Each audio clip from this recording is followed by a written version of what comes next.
following program is a special presentation of the Big Ten Network, produced in association with Michigan State University. Welcome to MSU Today in studio. I'm Jim Peck, and these men are responsible for helping a young Iraqi boy get some life-changing surgeries. Joining me are Dr. Edward Lannigan and Charles Thomas from the MSU Department of Surgey and Major David Howell with the Michigan Army National Guard. We'll have more with them in a bit. Right now, meet Mohammed. My name is M-O-H-A-M-M-E-D.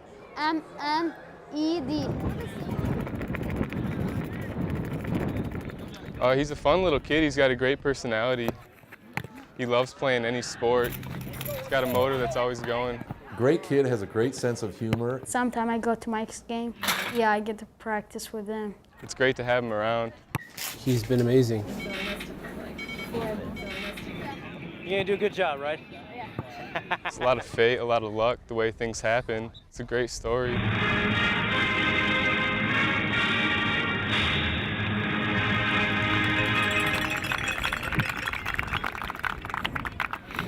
His dad was a hero. Mohammed's dad was a hero. His dad was a hero of the war. Giving his life, obviously, in support of, of our cause and in the future of Iraq. Yeah. Just squeeze. That wasn't so bad, was it? I noticed this boy and his mother. My interpreter took a photo of the boy. The mother whipped his hat off. Took my hat out and he took a picture for me. And exposed these really disfiguring burn injuries that he had on his head and on his face. To tell the whole story on Mohammed, he was actually burned in a house fire when he was about 2.5 years old. Doc had seen Mohammed and his injuries.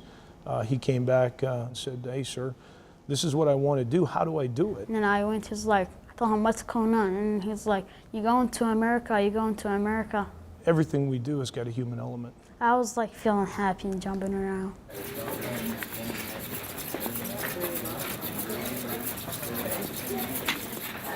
This guy is already practically a soldier.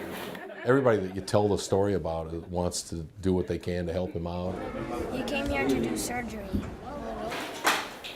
And the second surgery, they put a tissue expander for my head. So it'll be just a little bit of a wait now until we can fix that, and then we can start filling it up again. All he needs is a stitch back here. And then in the back, we took a big piece and could flap it up here.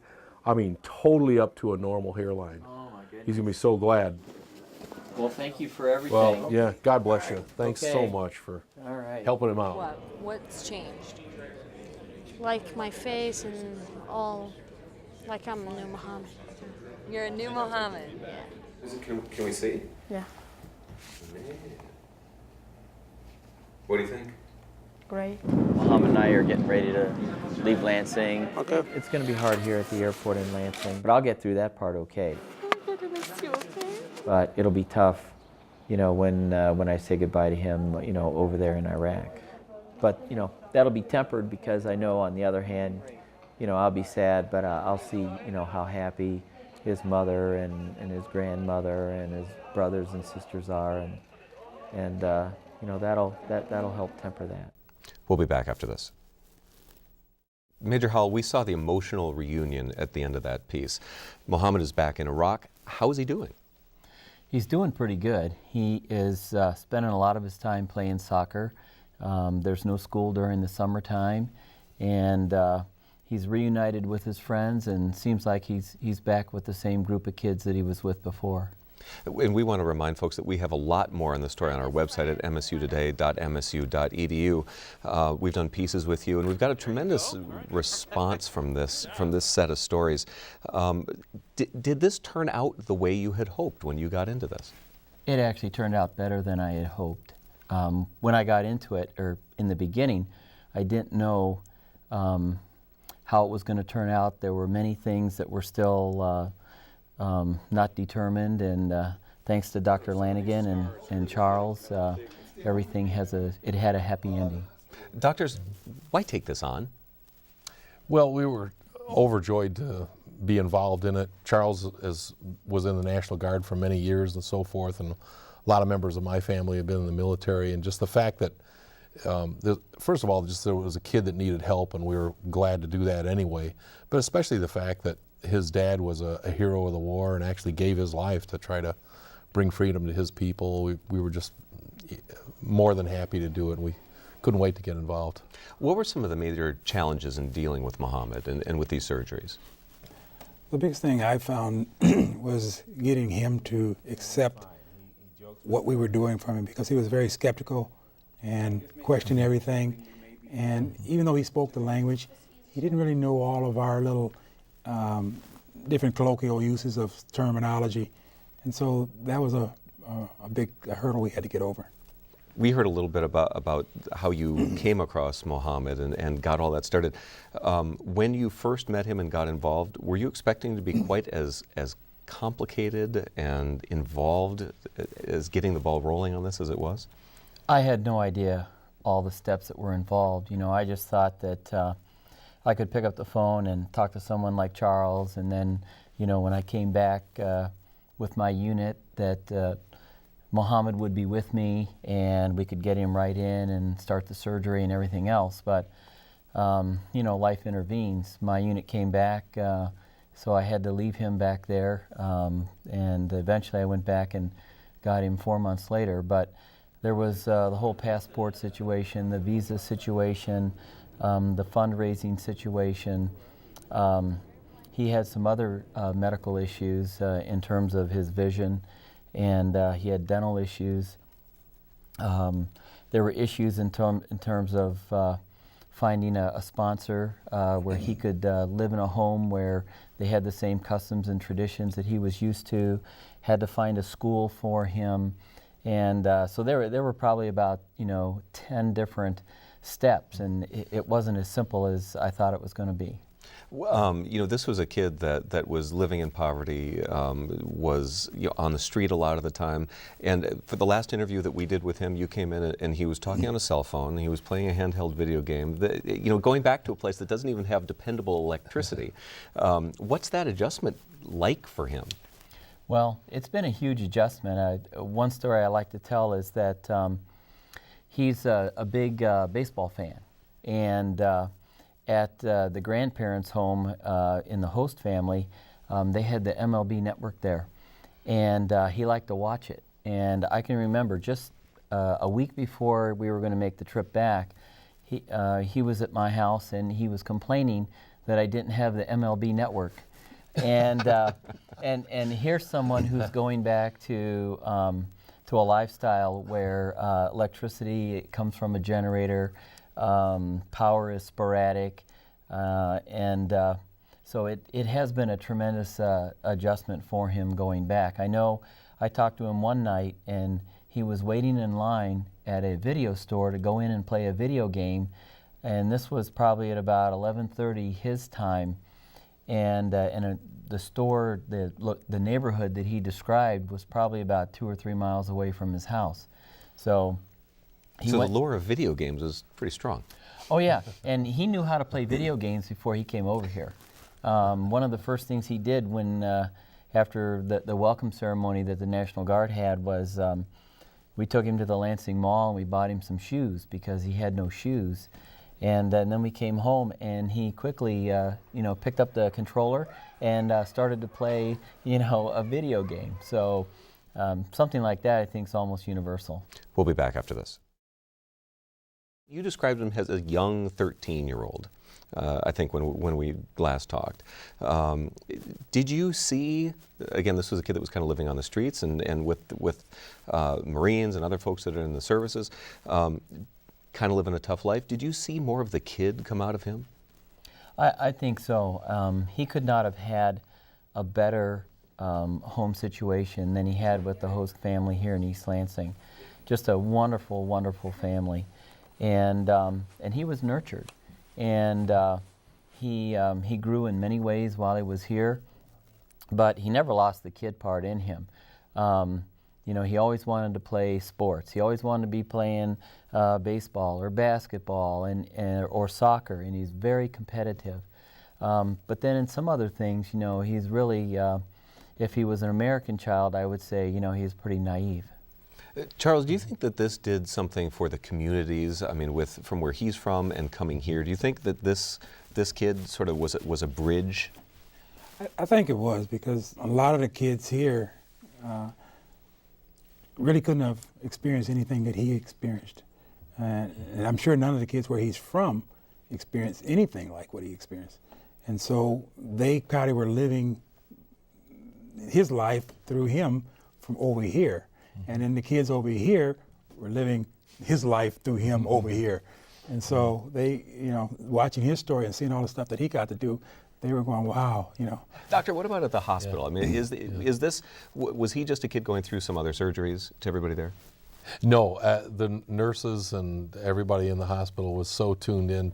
They were all so tuned into his story and knew how special it was and everything that happened to his dad and so forth. They just took extra special, tender, loving care of him, and they were so excited for him that he could be here and get these improvements that he got and so forth. And they were just kind of overwhelmed by the whole experience. And he's just one of those kids. He's Mr. Personality Plus, and everybody loves taking care of him. And if you could have 6 kids like him, every family in the country would have 6 kids. I'll tell you. And that was one of the things that we heard when you talked to people. And when I first met with you, long before I ever met Mohammed, you said, "Wait till you meet him. He's quite a kid." And everybody that I had met that had met him before I met him said the same thing. What do you think there was about him? Is about him? Well, first thing was his fluency in English. That broke a lot of barriers right there, and just the fact that. The sweetness about him.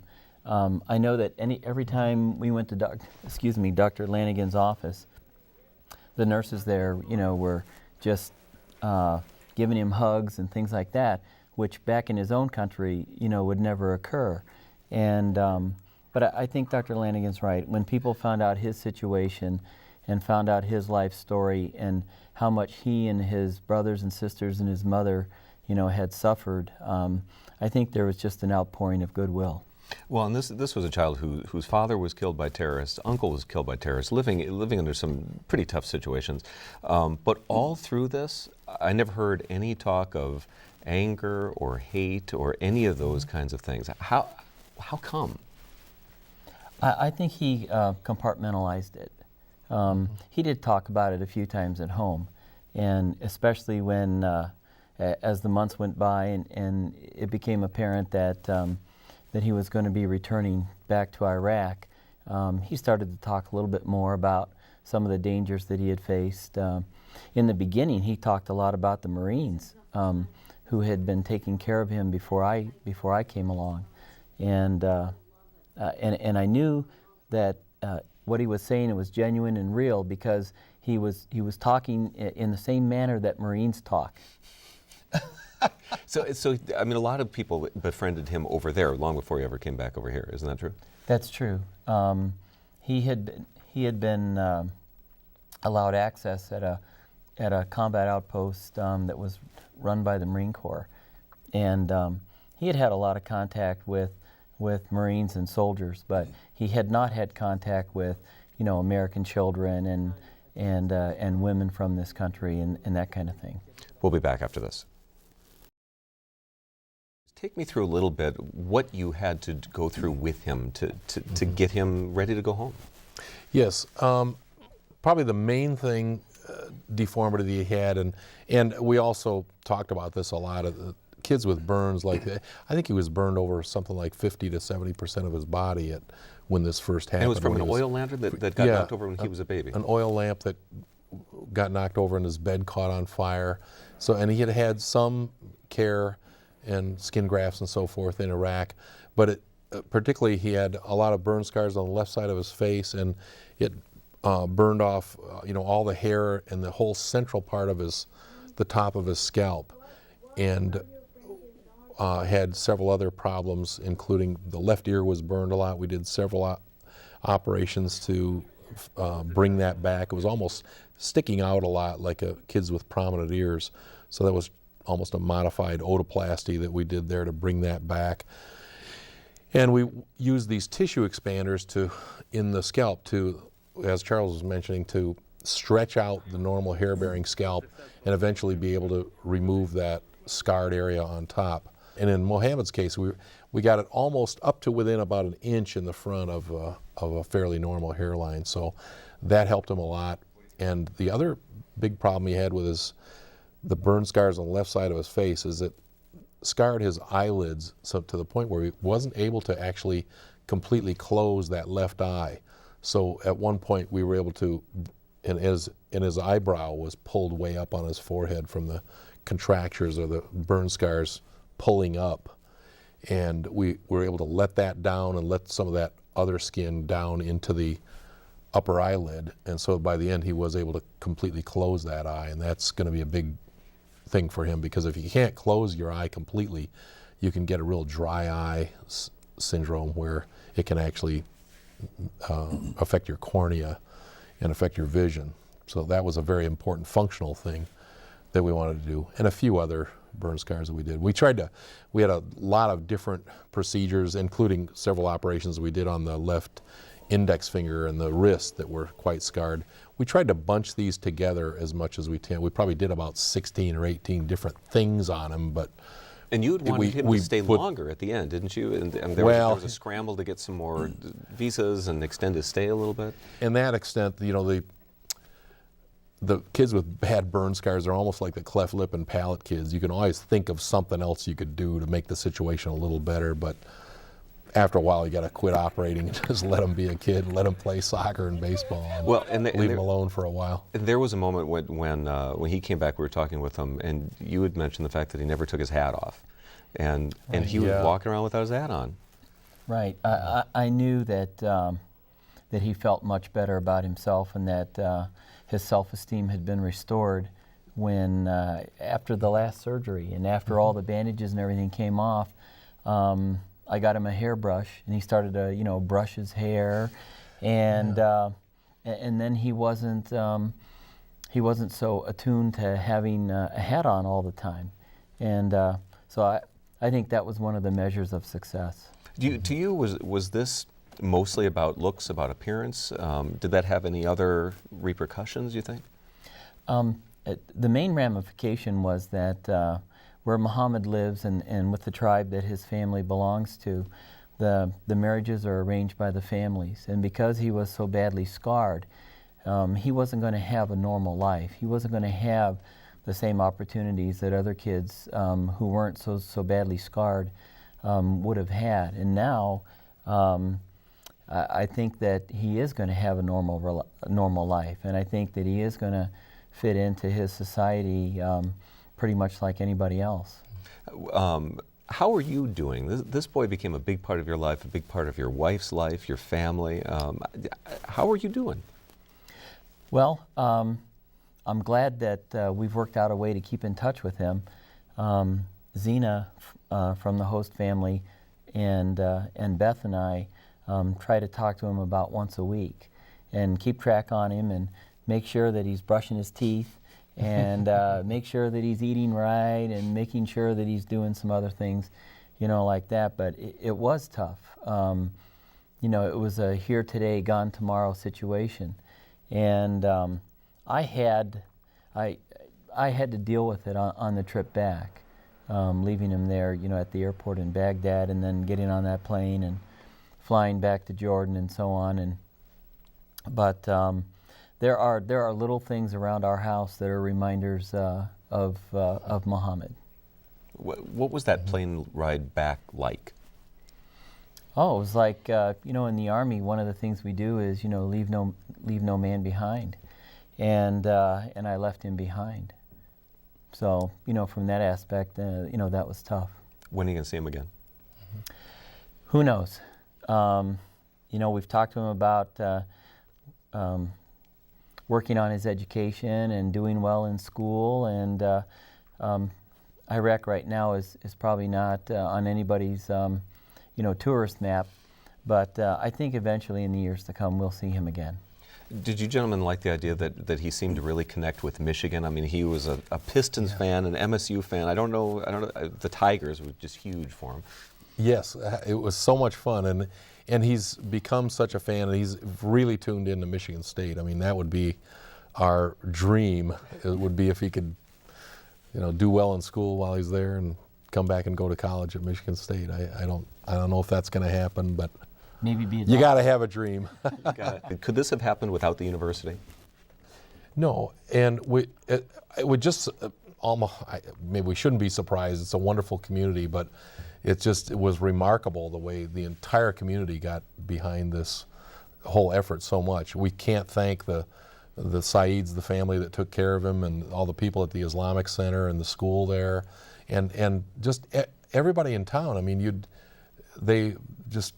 mention something you needed for him, and everybody wanted to help and do what they could for him, and it's very heartwarming.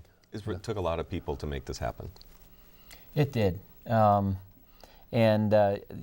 three of us up here, we're only the tip of the spear. There were many, many more people that were involved in one way or another with turning this into a successful story. A couple of seconds left. Do you believe in fate? I do.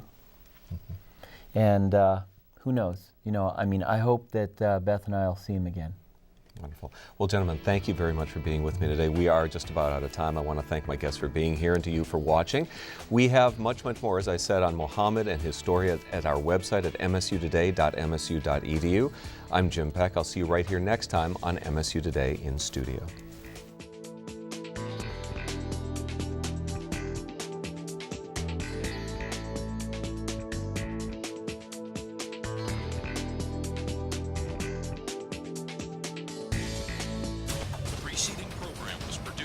Michigan State University, in association with the Big Ten Network.